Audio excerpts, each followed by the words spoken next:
Collaborative robots, cobots, are gaining traction in modern manufacturing facilities.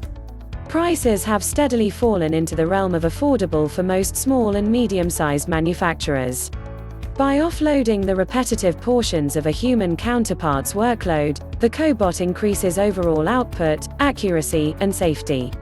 Collaborative robots make smart manufacturing accessible. Not only can we program cobots to perform any series of dull, dangerous, and dirty tasks ad nausea, we can also ensure they adopt new methods of performing work easily. This is in stark contrast to hard or fixed automation examples in industries like aerospace and automotive manufacturing. Those robots, generally referred to as articulated robots, are built with one purpose in mind and are rigid in their programming. To change tooling and behavior takes significant effort, too often resulting in lost production time.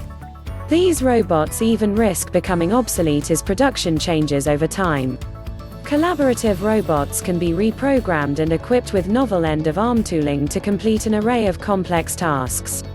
Whether the job requires drilling, stamping, welding, gripping, or just about any other method of manipulation, chances are there is a cobot solution out there already or currently being developed. Not only this, but career machinists can put their valuable knowledge to work in new ways that spark creativity, growth, and fulfillment in their career.